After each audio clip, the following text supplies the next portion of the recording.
Madame, Monsieur, bonsoir. Merci de nous accueillir chez vous pour ce flash. Plusieurs institutions ont dû fermer plus tôt que d'habitude cet après-midi à la suite d'une fuite de gaz à Persévérance et l'île du Port. Les premiers rapports d'odeur de gaz sont venus du palais de justice qui a contacté les services des sapeurs-pompiers et de sauvetage aux environs de 11h15 ce matin. Les services des sapeurs-pompiers de sauvetage, après une inspection des lieux, ont conclu que l'odeur venait de l'extérieur, mais le tribunal est resté fermé pour le reste de la journée afin d'assurer la sécurité et le bien-être du personnel. L'école secondaire de Persévérance et l'école indépendante ont aussi fermé les classes plus tôt.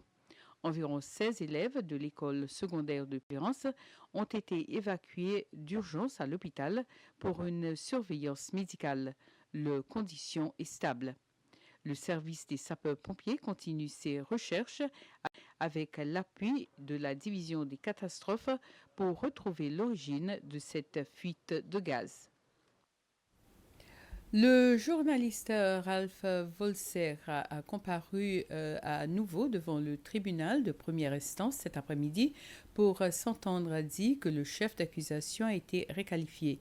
Je vous rappelle que Volser avait comparu le mardi 2 avril et avait été inculpé pour être entré sans permission dans les propriétés d'Air Seychelles pour filmer l'aéroport. Ralph Volser a déclaré que le chef d'accusation original dit qu'il est entré dans la propriété d'Air Seychelles même si on lui avait interdit l'accès. Et cette fois, le chef d'accusation requalifié dit qu'il est entré sans demander une autorisation. Volser a dit que ce changement prouve suffisamment que le fait qu'on lui reproche n'est pas fondé.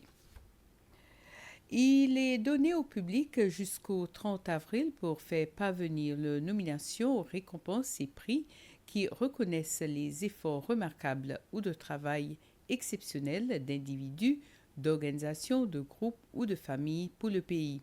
Le président de la commission des récompenses et des prix, Robert Grandcourt, a déclaré que cette année, il y aura 3 médailles, la médaille d'honneur de la République des Seychelles, la médaille de mérite de la République des Seychelles et le blason fierté des Seychelles.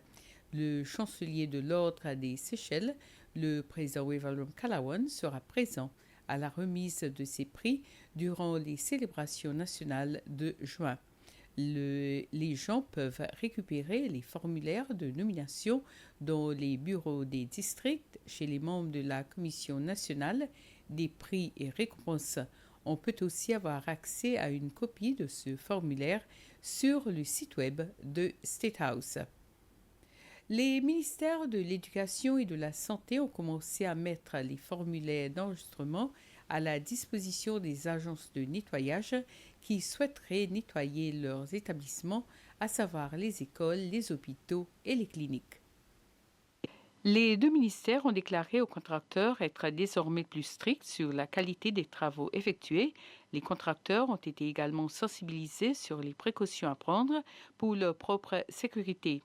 Depuis ce matin, les personnes intéressées ont pu prendre un formulaire d'enregistrement au ministère de l'Éducation, précisément à la section comptabilité, ceci pour les deux ministères. Ce bureau d'enregistrement est ouvert de 8h30 à midi et de 13h à 15h. L'enregistrement est fixé à 150 roupies. La directrice chargée de l'administration au ministère de l'Éducation, Raymond Lavie, et Dottie Raforme, directrice des services d'assistance au ministère de la Santé, ont toutes les deux expliqué leurs attentes aux contracteurs, envisageant introduire leur demande de contrat de nettoyage et leur ont annoncé l'organisation d'une formation spécifique à suivre. Merci à vous de nous avoir suivis. Une très bonne soirée à vous.